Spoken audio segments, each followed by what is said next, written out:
ஒரு சிறு பிரச்சனை வந்ததுக்கு அப்புறம் சாதி சொல்லி திட்டினாங்க அப்படின்னு சொல்லி இதெல்லாம் ஏத்துக்கிட கூடியதா. அதனால நான் இந்த விஷயத்துல திருமாவளவன் அவர்களை வன்மையா கேட்கிறேன். உங்களால ஒரு 5 மாணவர்கள், ஒரு 5 சிறுவர்கள் மீது வழக்கு பதிவு ஏற்பட்டிருக்கு. பிற சமூகத்தை சேர்ந்த மாணவர்களோ குழந்தைகளோ படுகொலை செய்யப்பட்ட இறந்தா எந்த ஊடகமும் நீங்க கேட்கறது இல்ல. திருமாவளவன் அவர்கள் நீங்க கேட்கல. அப்ப நீங்க சாதி கட்சி தானே வச்சு நடத்துறீங்க, அவ ஒத்துக்கங்க.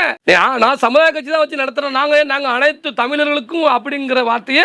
அனைவருக்கும் வணக்கம். தமிழக மக்கள் அனைவரும் இந்த காணொலியை வந்து பாருங்க. தென் தமிழகத்துல அமைதியாக இருக்கும் இடங்களில் எல்லாம் சாதிய பிரச்சனைகளை தூண்ட வேண்டும் என்ற ஒரு நோக்கத்துல செயல்படக்கூடிய கும்பல்கள் யாரு அப்படின்னு நீங்க எல்லாம் தெரிஞ்சுக்கணும்னு சொல்லி இந்த வீடியோவை நான் பதிவு பண்றேன். தூத்துக்குடி மாவட்டம் சாத்தாங்குளம் அருகே உள்ள முதலூர் என்ற கிராமத்துல அரசு உதவி பெறும் பள்ளி 12ஆம் வகுப்பு வரை இயங்கிட்டு வருது. அந்த பள்ளி உருவான காலத்திலிருந்து எத்தனையோ தொழிலதிபர்களையும் உயர் அதிகாரிகளையும் IPS அதிகாரிகளையும் வந்து உருவாக்கி விட்ட பள்ளி. இத்தனை ஆண்டுகளாக எந்த பிரச்சனையும் இல்ல. நல்ல கல்விக்கு வந்து முக்கியத்துவம் கொடுத்து நல்ல சொல்லி கொடுத்திருக்காங்க. நிறைய அந்த பள்ளியில் படித்தவர்கள் நிறைய இன்னைக்கு சாதனை படைச்சிருக்காங்க.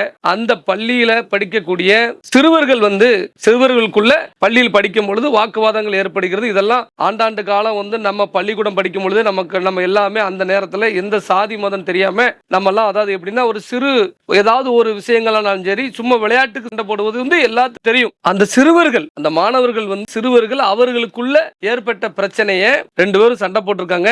2 சிறுவர்களும் அந்த மாணவர்கள் வந்து 2 பேரும் சண்டை போட்டிருக்காங்க. அருகில் இருந்த சிறுவர்கள் அனைவரும் போய் சண்டை போடக்கூடாதுன்னு சொல்லி அந்த சமாதானமா விலக்கி விட்டுருக்காங்க. இதுதான் நடந்தது. மறுநாத்து அந்த பள்ளி நிர்வாகம் கூப்பிட்டு எல்லாத்தையும் வான் பண்ணி எழுதி வாங்கிட்டு, அப்ப இந்த விஷயம் வந்து காவல்துறைக்கு லைட்டா வந்து கசிஞ்சிருக்கு. காவல்துறையும் கூப்பிட்டு என்ன நடந்துச்சு அப்படின்னு சொல்லி கேட்கும் பொழுது, சரி சிறுவர்களுக்குள்ள ஏற்பட்ட பிரச்சனை தான், இங்க வேற எந்த ஜாதி முகாந்தமும் இல்ல அப்படின்னு சொல்லி தாய் தகப்பனை கூப்பிட்டு பேசி முடிச்சிட்டாங்க. முடிச்சு தினந்தோறும் பள்ளிக்கு வர மணிக்கு தான் போயிருக்காங்க.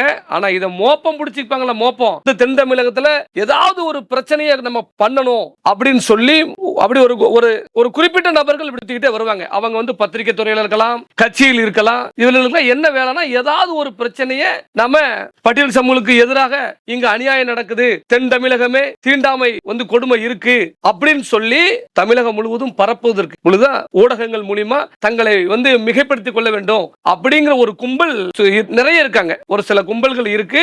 இவங்க மோப்பம் முடிச்சு என்ன பண்றாங்கன்னா அந்த குடும்பத்தை போய் பிரெயின் வாஷ் பண்ணி PCR கொடுக்கணும், இல்ல நாங்க போராட்டம் நடத்துவோம். அதாவது ஹாஸ்பிட்டல்ல அந்த பையனை கொண்டு போய் அட்மிஷன் போட்டு இதை வந்து பெருசா ஆக்கணும் அப்படின்னு சொல்லி இந்த விஷயத்தை பெருசாக்கிருக்காங்க. அதாவது உடனே விடுதலை சிறுத்தைகள் தலைவர் திருமாவளவன் அவர்களுக்கு போன் செய்து 5 நாட்கள் 6 நாட்கள் ஆகிவிட்டது, இந்த பசங்களுக்குள்ள பிரச்சனை முடிஞ்சிருச்சு, எந்த காயமும் இல்லை அப்படிங்கிறது எல்லாத்துக்குமே தெரியும், புரியுதுல. ஆனா சொல்லி கொடுத்து திருமாவளவன் அவர்கள்ட்ட நீங்க என்ன, அவரு சென்னையில இருக்காருல, அவருக்கு இதை பத்தி தெரிய வாய்ப்பு இல்லை. உடனே அந்த ஃபேமிலிட்ட இப்படிலாம் நீங்க பேசணும். ஏன்னா கதை திரைக்கதை வசனம் டைரக்ஷன் வந்து பண்றாங்கல்ல எப்படி, அதாவது எப்படின்னா ஒரு கோவில் திருவிழா இருக்கிறோம், அந்த ஊர்வலம் நடக்கும் தென் மாவட்டத்துல. அந்த நேரத்துல வேண்டுமென்றே ஒரு புல்லட்டை எடுத்துக்கிட்டு தட தட தட தடன்னு அந்த கூட்டத்துக்குள்ள பக்கத்துல வழி இருக்கும், பக்கத்து தெருல வழி இருக்கும், போகாம நேரா இச்சுக்கிட்டு வண்டியை ஓட்ட போகும்போது, ஏய் தம்பி என்னப்பா ஊர்வலம், சாமி ஊர்வலம் போய்கிட்டு இருக்கலாப்பா, என்னப்பா நீங்க இப்படி இந்த பாதையில வந்திருக்க, அந்த பாதையில போப்பா அப்படின்னு சொன்னா, ஐயோ என்னைய புல்லட் ஓட்டக்கூடாதுன்னு சொல்லி, நீ புல்லட் எப்படா நீ ஓட்டலாம் அப்படின்னு சொல்லி என்னைய வந்து சாதி ரீதியா பேசிட்டாங்க, இந்த சாதியில பிறந்தவன் நீ எப்படி புல்லட் ஓட்டலாம் அப்படின்னு சொன்னாங்க. இதெல்லாம் கதை திரைக்கதை வசனம் நடக்கு. நான் அதான் ஆரம்பத்துல இருந்து அனைத்து மக்களுக்கும் சொல்லிக்கிட்டு இருக்கேன். இவங்க திட்டம் போட்டு பிளான் போட்டு இதெல்லாம் பண்ணிக்கிட்டு இருக்காங்க அப்படின்னு சொல்லி. அதே மாதிரி தான் இந்த முதலூர்ல இந்த 5 நாடார் சமூகத்தை சேர்ந்த இந்த மாணவர்கள், இந்த சிறுவர்கள் மீது வந்து SC/ST ஆக்ட் மனிதாபிமானம் இல்லாம பதிய வச்சிருக்காங்க.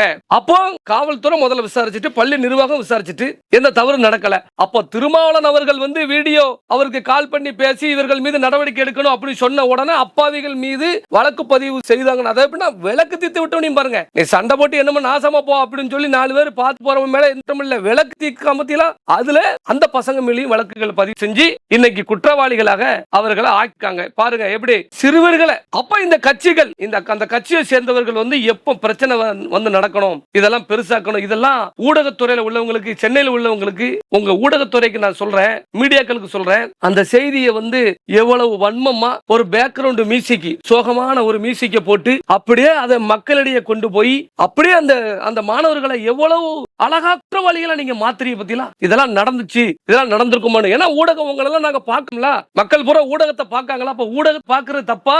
ஊடகவாதிகள், ரிப்போர்ட்டர்களுக்கு, பத்திரிகையாளர்களுக்கு சொல்றேன், மனிதாபிமானத்தோட நடந்து கொள்ளுங்க, சாதியா செயல்படாதீங்க. குறிப்பிட்ட ஒரு சமூக மக்களுக்கு ஆதரவா நீங்க எல்லாரும் வந்து செயல்பட்டு மத்த சமூக மக்கள் எல்லாம் நீங்க வந்து அந்த இளைஞர்களுடைய வாழ்க்கையை வம்பாக்காதீங்க.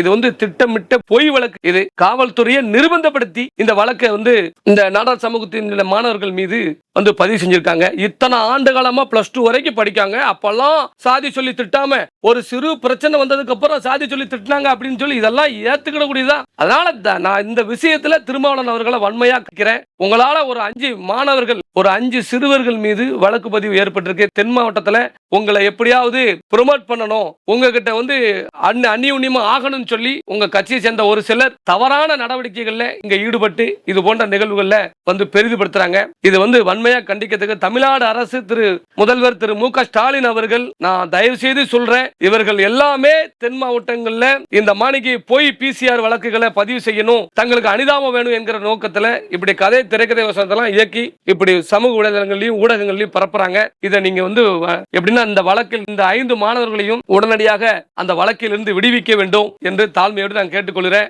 5 கிராமத்துல அடுத்தது சொல்ற பாருங்க, இந்த இருக்க கன்னியாகுமரி 5 கிராமத்துல ஒரு கோனார் சமுதாய மக்கள் அவங்க வந்து பால் கறந்து வித்து நீட்டா அவங்க வேலையை அவங்க பார்த்துட்டு இருக்காங்க. அவங்க கிட்ட போய் இதே விடுதலை சிறுத்தை கட்சியை சேர்ந்த ஒரு பையன் வேண்டுமென்றே வம்பு இழுத்துட்டு அதை வீடியோவா பதிவு செஞ்சு எடுத்து வச்சுக்கிட்டு திருப்பி நான் கட்சி ரீதியா போராட்டம்னு சொல்லி 2 நாள் கழிச்சு போராடி அந்த கோனார் சமூகத்தை சேர்ந்த பையன் வந்து இன்னைக்கு சிறையில் இருக்கிறான். 1 மாசம் ஆச்சுன்னு சொல்லி சொல்றாங்க. அந்த பையனுடைய வீட்டுக்கிட்ட வந்து நேற்று முந்தானத்துல அருவாளை எடுத்துட்டு, அதாவது சட்டக்குள்ள இருந்து அருவாளை எடுத்துட்டு போயிருக்காங்க, வம்பு இழுத்திருக்காங்க. அந்த CCTV வீடியோ எல்லாம் இருக்கு. அந்த வீடியோ நம்மளுடைய மீடியாலும் வரும். காவல்துறைக்கு வந்து அந்த வீடியோக்களை அனுப்பி விட்டுருக்கு. இன்னும் குற்றவாளிகளை கைது செய்யல அப்படின்னு சொல்லி சொல்றாங்க. அவர்கள் மீதும் கடும் நடவடிக்கை. இப்படி பல இடங்கள்ல இப்படி வந்து பண்ணிக்கிட்டு இருக்கு. அதே பிற சமூகத்தை சேர்ந்த மாணவர்களோ குழந்தைகளோ படுகொலை செய்யப்பட்ட இறந்தா எந்த ஊடகமும் நீங்க கேட்கறது இல்ல. திருமாவளவன் அவர்கள் நீங்க கேட்கல. அப்ப நீங்க சாதி கட்சி தானே வச்சு நடத்துறீங்க, அவ ஒத்துக்கங்க. நான் சமுதாய கட்சி தான் வச்சு நடத்துறோம், நாங்க அனைத்து தமிழர்களுக்கும் அப்படிங்கிற வார்த்தையை திருமாவளவன் அவர்கள் வந்து பதிவு செய்ய வேண்டாம் அப்படின்னு அந்த நேரத்தில் நான் வந்து பதிவு செய்யறேன். முழுக்க முதலூர்ல அந்த கிராமத்தில் நடந்த இந்த பள்ளியில் நடந்த இது வந்து சாதிக்கும் இந்த விஷயத்துக்கு சம்பந்தமே கிடையாது. ஆனா சாதி சொல்லி திட்டுறான்னு சொல்லி SC/ST ஆக்ட் போட்டிருக்கீங்க. உடனடியா இந்த வழக்கை மாவட்ட காவல்துறை வந்து காவல் நிர்வாகம் வந்து தீர விசாரித்து இதை வந்து ரத்து செய்யணும். கண்டிப்பான முறையில் இந்த மாணவர்களுக்காக PMT மக்கள் பாதுகாப்பு இயக்கம் தொடர்ந்து இதை வலியுறுத்திக்கிட்டே வருவோம். இந்த முதலூர் பள்ளி விவகாரத்துல திரைக்கதை வசனம் எழுதி இந்த பிரச்சனையை இவ்வளவு பெரிய பூதாகரமாக மாற்றி 5 மாணவர்களுடைய இந்த வாழ்க்கையை வந்து எப்படின்னா பொய் புகார் அளிக்க வைத்து அதை இந்த மாணவருடைய வாழ்க்கையை கெடுத்தது ஒரு ரிப்போர்ட்டர் என்ற தகவல் வந்திருக்கு. காவல்துறை வந்து அவரை வந்து விசாரணை செய்யணும். அவரால் இன்னும் எத்தனை இளைஞர்கள், எத்தனை மாணவர்கள் இதுவரைக்கும் பாதிக்கப்பட்டிருக்காங்க அந்த கணக்கு, அந்த லிஸ்டையும் எடுக்கணும் சொல்லி தாழ்மையோடு நான் வந்து மாவட்ட நிர்வாகத்துக்கு, மாவட்ட காவல்துறைக்கு நான் வேண்டுகோளாக பதிவு செய்கிறேன். இதுல பாதிக்கப்பட்ட மாணவர்களுடைய தாய் தகப்பனை பார்த்துட்டீங்கன்னா அந்த மாணவர்கள் மீது கவுண்டர் கம்ப்ளைண்ட் கொடுக்க கூட மனசு இல்லை. ஏன்னா அவனும் மாணவன், ஸ்டூடெண்ட், அவன் வாழ்க்கை வம்பா பேரக்கூடாது அப்படின்னு நினைக்காங்க. புரியுதா உங்களுக்கு? பேரக்கூடாது அப்படின்னு. ஆனா கொஞ்சம் கூட மனிதாபிமானம் இல்லாம 5 பேருடைய வாழ்க்கை போனாலும் பிரச்சனை கிடையாதுன்னு சொல்லி, நடக்காத பிரச்சனை நடந்ததுன்னு சொல்லி தங்களுடைய, அதாவது எப்படின்னா ஊடக பவரையும் தங்களுடைய ஒற்றுமையை, அதாவது எப்படின்னா ஒற்றுமையோட இருக்கீங்க அந்த மாதிரி விஷயங்கள்ல ஒற்றுமையா போராடி ஒரு, அதாவது தப்பே பண்ணாதவனே தப்பு பண்ணான்னு சொல்லி குற்றவாளியா ஆக்குவதற்கு உங்களை விட்டா யாரும் கிடையாது. அந்த அளவுக்கு நீங்க வந்து சிறப்பா வந்து செயல்படுதிய. இதே கோவில்பட்டியில ஆடு மேய்ச்சிக்கிட்டு இருந்த ஒரு பெண்மணியை வந்து கொலை செஞ்சானுங்க, கொடூரமா கொலை செஞ்சானுங்க. பார்த்துக்கோங்க, 2018 கொலை செஞ்சானுங்க. அப்போ அந்த பட்டியல் சமூகத்தை சேர்ந்த அந்த இளைஞர்கள் காரணம் சொல்லி குற்றவாளியை காவல்துறை கரெக்டா கண்டிச்சு கைது பண்ணி கொண்டு போன நேரத்துல இந்த விடுதலை சிறுத்தைகள் இது போன்ற கட்சிகள்லாம் ரோட்டை மறிச்சு போராட்டம் நடத்தி அவங்க குற்றவாளிகள் இல்லைன்னு சொல்லி அந்த இடத்துல விடுவிக்க வச்சாங்க. ஆனா 2026 அவங்க தான் குற்றவாளின்னு சொல்லி இப்ப காவல்துறை அவங்களை கைது பண்ணிருக்க. அப்போ குற்றம் செய்யவர்களுக்கு உடந்தையாக ஏன் நீங்க இருக்கீங்க அப்படிங்கறத கேள்வி. அப்போ உங்க கம்யூனிட்டில குற்றம் செஞ்சாலும் தப்பு செஞ்சாலும் நீங்க காப்பாத்துவீங்களா? அப்படிதான் நினைக்க தோணுது. ஏன் இதெல்லாம் எதுக்கு, எதனால இப்ப வந்து பாதிக்கப்படுவது அனைத்து சமூக மக்களும் தான் தென் மாவட்டத்தில் பாதிக்கப்படுறாங்க. ஆனா என்ன இந்த அனைத்து சமூக மக்களும் ஒற்றுமை இல்ல. அதனால நீங்க என்ன பண்றீங்கன்னா SC/ST ஆக்ட்ல எல்லா யாரு மேலும் போட்டு ஜெயிச்சிருந்தீங்க. ஆனா கோர்ட்ல போய் அது விடுதலை ஆயிருது. எந்த வழக்கு கோர்ட்ல எஸ்சி ஆக்ட் தண்டனை ஆயிருக்கு? எல்லாம் பொய் வழக்கு.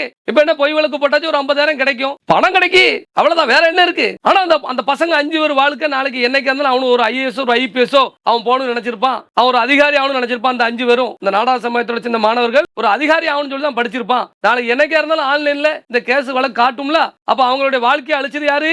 நீங்க தான். அப்ப இந்த திருமாவளவன் அவர்கள் அனைத்து, அதாவது எப்படின்னா அனைத்து அரசியலையும் பேசக்கூடிய திருமாவளவன் அவர்கள் இதை கவனமா கையாண்டிருக்கணும். கவனமா கையாளாம இந்த 5 மாணவருடைய வாழ்க்கை இன்னைக்கு வம்பா போயிட்டு. அந்த முதலூர் அந்த பள்ளியில் நிறைய அதிகாரிகள் எல்லாம் உருவாயிருக்காங்க. அந்த பள்ளி நல்ல சிறப்பான முறையில் செயல்பட்டு நிறைய பேரை உருவாக்கிட்டு வராங்க. அந்த பள்ளியை வேண்டுமென்றே கிட்ட பேர் ஏற்படுத்த வேண்டும் என்ற நோக்கத்தில் தான் சமூக வலைதளங்களில் பதிவிட்டு இருக்காங்க. அதனால தமிழ்நாடு அரசு அத்தனை பதிவுகளையும் யூடியூப் சேனல்களில் தவறா போட்ட அத்தனை பதிவுகளையும் உடனடியாக நீக்க வேண்டும் என்று நான் தாழ்மையோடு கேட்டுக்கொள்கிறேன். அதனால மாண்புமிகு தமிழக முதல்வர் இது தலையிட்டு நடவடிக்கை எடுக்கணும் சொல்லி அந்த மாணவர்கள் மீதான வழக்கை ரத்து செய்யணும். எந்த ஆன்லைன்லயும் எத்தனை வருஷங்கள் ஆனாலும் அந்த ஆன்லைன்ல அந்த பசங்களுடைய பெயர் போட்டு அடிக்கும் பொழுது வழக்குகள் அந்த பசங்க மேல இருந்ததா வரக்கூடாது. அப்பதான் அந்த பசங்க வாழ்க்கையில ஒரு அதிகாரத்துக்கு போக முடியும் அப்படின்னு சொல்லி நான் தாழ்மையோடு நான் கேட்டுக்கொள்கிறேன். உடனடியாக அந்த 5 மாணவர்களையும் தமிழ்நாடு அரசு காப்பாற்ற வேண்டும். நன்றி.